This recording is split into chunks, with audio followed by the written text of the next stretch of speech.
Hi everyone, welcome back to Mortgage Matters, the Advanced Mortgage Solutions podcast. You're with Scott Miller, the founder and expert on mortgages today. Welcome, Scott. Oh, how are you? Yeah, great. Hey, look, Scott, today we're going to talk about a topic that I think is really important for first home buyers, and that's ways to buy your first home without overextending yourself and understanding the different elements that come into that. Often we're told buy the worst house on the best street and, make sure you're buying a good area and all that sort of thing. Can you give us a little bit of a insight into, why would you buy the worst house on the best street? Is that actually a wise thing to do or is it a silly thing to do? Yeah, look, in any city, obviously we're based in Christchurch here, although we do have the ability of helping out clients nationwide. It does limit some of my knowledge around, the suburbs in Auckland compared to the detailed knowledge of Christchurch. But, we're sort of old enough now in New Zealand to have cities that have expanded and rather quickly, particularly Christchurch, because we can just, get some more flat land ready for more builds where Auckland and Wellington in particular are quite restricted by their land and how it's set out, hilly and in amongst ports and things like that. But what we've found is that the expansion has sort of gone very quickly and is now beginning to shrink a little. So you're finding those people that wanted those sort of cheaper entry point homes that quite often were brand new even, they were buying off the plan or maybe even building, now find that the transport and the work arrangements aren't quite as nice as they used to be, and they're sort of sick of sitting in traffic and on the motorway getting back into mainly the city centres to work in their chosen sort of employments. And so we've found that there's actually those people are now looking to buy back in the city, and the buyers of their houses are sort of like the younger ones again. So it's quite an interesting dynamic to see that happen. But the worst house on the best street, it's definitely something that, let's be honest, everyone's heard that phrase and everyone's sort of looking for that at the same time. So it also has to be within your budget. So, you're not going to buy, for example, Fendleton in Christchurch is one of the most sort of affluent suburbs. You wouldn't go looking, if you're a first home buyer, with a 5% deposit to go and find the worst house in the best street in Fendleton, because it's still probably got a $1 million plus price tag connected to it. So, you've got to be sort of relative to your horsepower in regards to the approval that you've got in place. But look, it certainly is a thing. The other thing, I suppose, there is that the higher that your purchase price point is, typically means it's a nicer kind of house. And what comes along with that is less maintenance. So if you're really, on not the biggest income and you haven't got the biggest deposit and you're forced to buy in areas where it's affordable, you might find that as a result of that the maintenance side of those kind of purchases might be a little bit higher than if you could go up to the next level of purchase. Right. So you've got to watch out for that sort of thing too, As long as a house has got good bones, then there shouldn't be any problem. But you'll just find that the 100-year-old house has a lot more sort of ongoing maintenance, say, than a 30 or 40, maybe a 50-year-old house would have. And although that sounds, obvious now by talking about it, when you're in the middle of negotiation and looking at houses, and that sort of detail can slip through the net a little bit. Oh, definitely. Yeah, I've had first-hand experience from that. And then, if you're buying in a relationship, the emotions of buying get muddled up in there as well, right? My own emotions, but my partner's emotions at the time. We bought a place and had a tin roof. It was an older home, a really affordable one, in a good area. I knew the area was going to be developed over time, but, we had a roof leak within sort of 3 months. I had to get up there and fix the leak, and then the roof needed replacing within, well, as you can see, it leaked, but it was only certain sections that needed replacing. But you're right, all those things, when you buy, I suppose, cheaper, there's a reason why, isn't there, There is, yeah. And the more, like I said, the more you go up that purchase price level, the less you'd expect to have in maintenance, to a degree, obviously. Right.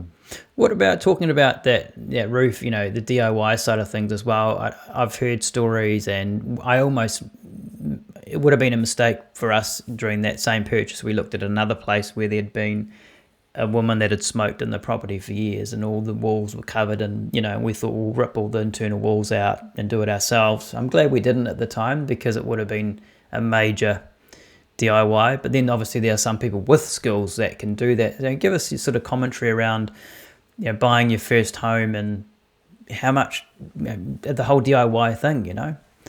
Yeah, 100%. And look, we get a wide range of customers coming in from builders who have, not only abilities themselves, but usually good connections. So that they may be a builder but not a tiler, a Right. builder but not a sparky but not a builder. Yeah. So they can do certain things themselves without even thinking about it, but still need to lean on other professionals to do it.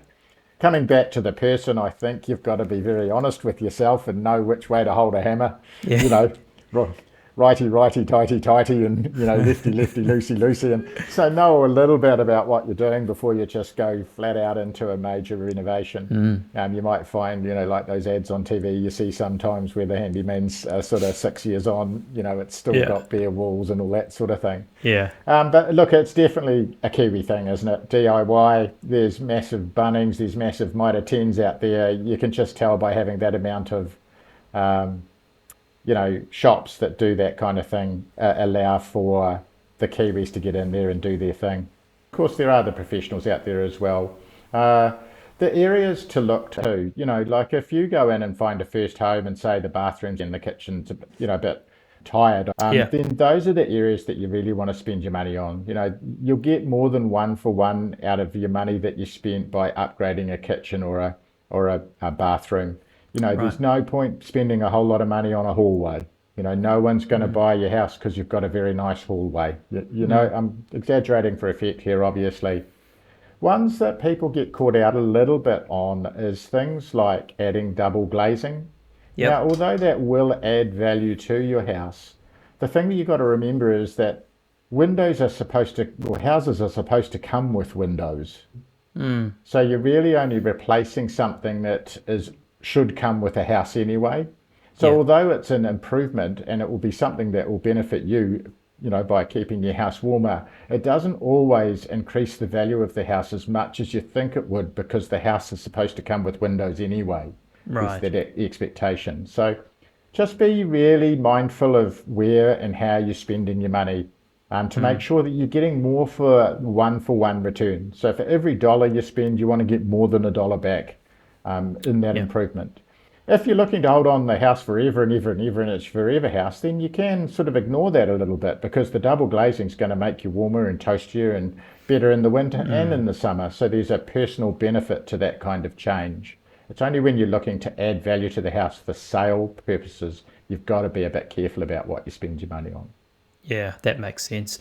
And that leads nicely into my next question, which is, the patience play, as in getting on the ladder with your first home, and then having that long-term goal or vision, say over a 5 year or 10 year period, to climb your way up the ladder Yeah. from selling and making your way into a higher value property. Is that something that you would discuss with people when they're buying their first home, about what they're trying to achieve here and how long they sort Yeah. of Oh, look, 100%. Part of the initial meeting is to get that overall sort of understanding of what you're looking to do. And people have different entry points, and people have different um, rules about their buying. So some people are looking for that cosmetically distressed kind of purchase that they can add to and make an improvement to, and then puddle jump into something bigger by selling it later on. Other people, they want that low maintenance kind of house pretty much right from the start, and it's not really their intention to flip. They are very much aware that it's not their forever home, but they're not in a heck of a hurry to go and do it up and sell it and get into something better within a certain amount of time. So yeah. also would change the way that we'd structure a loan for a person. There's no point sort of fixing someone in for a 5 year term if they're looking to sell within a year or 2 years, because that could potentially bring break costs for exiting that particular property and entering into a new one. So there's a whole Yeah. lot of other things that may not be obvious right from the start. Yeah. And if someone comes to you and they're saying, "Hey, look, I am buying a home, and I want to do the bathroom, I want to do the kitchen, one just for us, but also to add value in 4 years' Yeah. time when we sell it," can you include that in the lending? I'm going to get asked a lot, and the answer is basically no, but yes. So Right. the no bit is that you can't do it at the time of the purchase, Right. right? So you can't say, hey, bank, I want to buy that house and I want to get another loan so I can do the house up, right? But as soon as you do own the house and you have more than a 20% equity share in the house, then you can use the equity in the property to do those improvements. And Right. again, depending on how big those improvements are looking to do, you can then get a registered valuation that shows the value of the property as it stands today, and then the value of the property once all of the improvements are completed. And the bank will take the latter of those two valuations, so they make sure that they're staying within the 80% loan to value ratio restrictions for a top up or for a rebuild or for a renovation or for whatever it turns out to be. So Right. yeah, you just can't do it at the time of purchase. Yeah. Okay. That Yeah. makes sense. Awesome. All right, Scott. Was there anything else you can think, for people that are looking to get into their first home Yeah. uh, Well, around one this of the area? important things, Joel, is to make sure that you end up buying what you intended to buy. And what I mean by that is it's really important to set out sort of like a buying list of what you want to buy in your home. So that might be, brick and tile. It might be at least one ensuite. It might be two toilets. It might be permanent build repair materials with limited sort of landscaping because you're full-time professional workers and don't have a lot of time to do that sort of thing. And the importance of writing that guide down is that you can always go back to check it to make sure that what you're now looking at meets that criteria. I have had people that have started off looking at this and then ended up buying, a 100-year-old one-bedroom bungalow. And then sort of afterwards going, oh, we sort of got caught up in the moment a bit, and this one-bedroom 100-year-old bungalow doesn't actually suit our needs. So it's really important to write down that guide for yourself and stick to the guide as much as you can. You're always going to, forgive a bit here and forgive a bit there, but as Yeah. long as you've sort of got 80% of what you wanted covered, then you might feel that that's been a good purchase for yourselves. Yeah. 100%. I can second that, and we've done that before. I think particularly if you've got kids and pets. I mean, in any scenario, right? But they add another layer of complexity and space requirement Yeah. and all that sort of stuff as well to the mix. Well, yeah, like you might be buying the house when, you're dinky, double income, no kids. Yeah. 2 years later, that can be a completely different Yeah. kettle of fish and family makeup, and you just find that the initial purchase no longer suits the growing family's needs. As long as the decision making that you're making at the time of buying your first home sort of makes logical sense, then you can't really go wrong. Yeah. Brilliant. Thanks, Scott. If someone's looking to buy their first home, as always, they can go to the website to get in touch with you.